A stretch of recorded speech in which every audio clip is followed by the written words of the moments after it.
E aí, pessoal, já aqui na madrugada da segunda-feira para falar do último jogo do dia anterior, falar de Suécia 5, Tunísia 1. Pois é, uma partida que parece que foi um massacre da seleção sueca e que realmente fez um jogo muito bom. Tá? Esse é o grupo que também tem Holanda e Japão, que empataram mais cedo. E muito importante para a seleção da Suécia ganhar com um saldo de gol largo, como foi, porque nos grupos, na configuração de grupos em que passam os terceiros colocados, como eu falei na análise de mais cedo sobre o jogo da Alemanha, ganhar uma partida que seja com um saldo bem largo já pode ser suficiente para garantir uma vaga na próxima fase como terceiro colocado. E no caso dessa seleção da Suécia, é uma seleção que mostrou algo interessante, mostrou que pode ser um time competitivo. Pegou uma seleção da Tunísia que já sobre a qual eu já tinha algumas dúvidas, é um time recentemente trocou de treinador para ter o Lamouchi no comando, trocou uma série de peças, jogadores que eram certos na Copa do Mundo e não foram, e mostrou essa Tunísia que ainda falta coletiva, ainda falta azeitar essa máquina que, né, não sei se já foi azeitada, mas é um time que não está pronto. Né? Muitas falhas individuais, falhas defensivas, goleiro Chamak estava nervoso, falhou em boa parte do jogo. Em alguns dos gols acho que ele estava mal posicionado, no primeiro especialmente, o gol do Ayari. Inclusive tem a curiosidade, né? O Ayari, meia da seleção sueca, marcou o primeiro gol da partida, marcou o último também, os dois bombas de fora da área. No primeiro caso foi um gol da saída errada do Shemak, mas o Ayari não comemorou o primeiro gol, justamente porque o pai dele é tunisiano, tá? Então, para você que estranha, o Ayari, então, lei do ex, já jogou pela Tunísia? Não. Não que eu saiba nem em categoria de base, mas ele tem ascendência tunisiana por parte da família do pai dele, tá? Poderia, portanto, ter representado a Tunísia sim.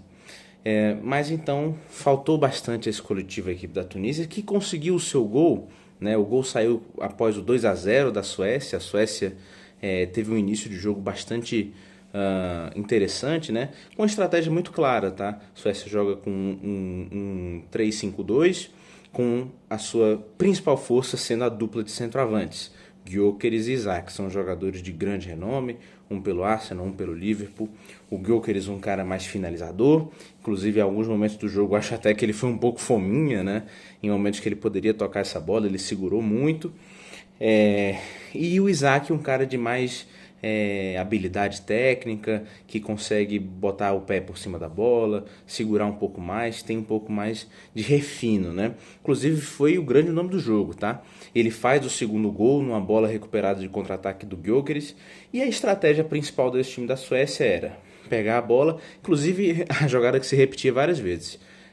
Meio campo congestionado, a Tunísia conseguindo fechar bem, bola no Lindelof, zagueiro, lançamento para frente, e essa bola tem que chegar em Gyökeres e Isaac. E aí eles dois se entendem, mostraram que estão muito bem entrosados, apesar de que em algum momento um estava um pouco fominho, o outro também, principalmente o Gyökeres, acho que segurando bastante a bola.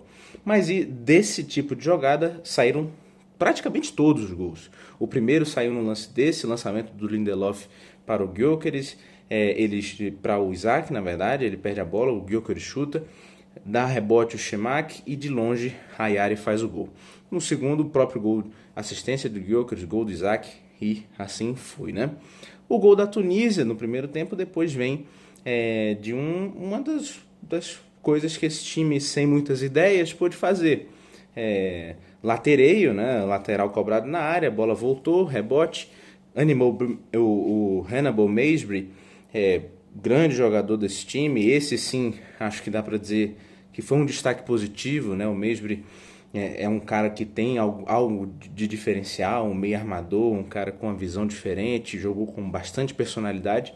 Ele coloca a bola na área de novo e lá o Omar Rekik marca o gol de cabeça, deu uma esperança para a Tunísia, talvez de conseguir empatar esse jogo. Houve um ímpeto dos tunisianos para tentar marcar algum outro gol no segundo tempo, mas logo depois parece que a Suécia continuou a ter um controle do jogo. E foi um lugar comum dessa partida, né? A Tunísia ficou muito confortável, até quando estava perdendo, não só de um gol de diferença, mas quando estava perdendo de 2, de 3, de 4. A seleção da Tunísia ficou postada lá atrás e apostando muito em recuperar essas bolas e partir em contra-ataque. Mas isso aconteceu em raras ocasiões e quando acontecia muitos impedimentos, principalmente quando o Chawat entrou depois, ficou impedido 3 vezes em pouquíssimo tempo de jogo, e em outros casos também, com Sades e Limani. Acho que só o Hannibal se salva nesse caso, tá? No segundo tempo, a estratégia sueca continuou exatamente a mesma. Bola entre os 3 defensores, Rian, Lindelof e o outro defensor, o Lagerbielke. Geralmente o Lindelof conseguia um lançamento à distância e a bola ia em Gyökeres e Isaac. Às vezes essa bola era carregada principalmente pelo Nygren, mas o Ajari e o Karlström, jogadores de volantes, algumas vezes precisaram conectar, principalmente quando no segundo tempo acho que eles atuaram mais nesse sentido de bloquear os passes, né? Dificultar a saída de bola tunisiana, que já era um pouco fraca. Assim surge, por exemplo, o terceiro gol. Shaqiri fez uma partida muito ruim, muito decepcionante, ele que é um dos principais nomes desse time da Tunísia. Tem um passe bloqueado à frente para o Hannibal, quando o Ajari marca ele. O Shaqiri demora muito para achar alguma coisa. Muito rapidamente o Isaac consegue tirar a bola dele, toca no Gyökeres e ele marca o seu gol, né? Então assim também, dessas formas, explorando muito bem as fragilidades do adversário, e com uma estratégia muito clara, com execução perfeita de grande parte dos seus jogadores, a Suécia foi construindo resultado. Depois entra o Bergvall, que entrou muito bem, inspirado, fez uma grande partida, até com um lance de muita inspiração, ele tabelando com o Gyökeres, quase faz um golaço.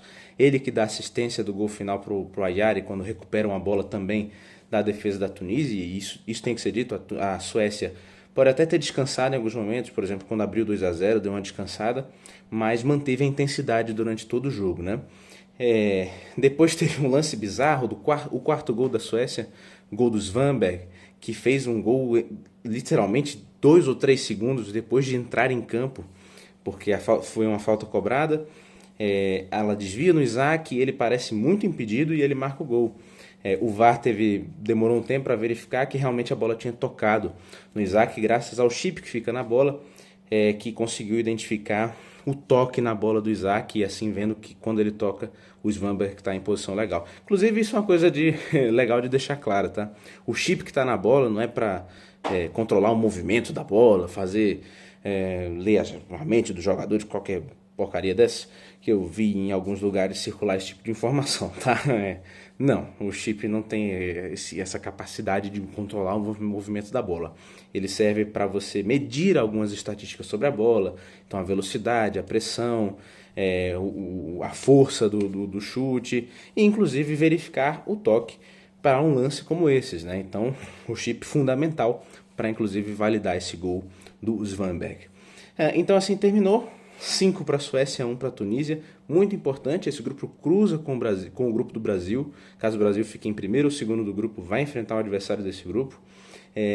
Com essa vitória larga de 5-1, a Suécia, se conseguir algum ponto, seja contra a Holanda, seja contra o Japão, tem boa chance de ser um dos 2 primeiros do grupo.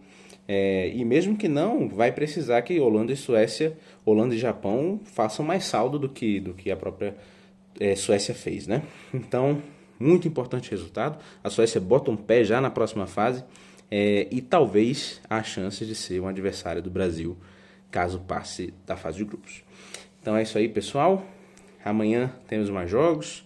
Vou atualizar a tabela do bolão aqui e postar o vídeo sobre as previsões. Isso aí.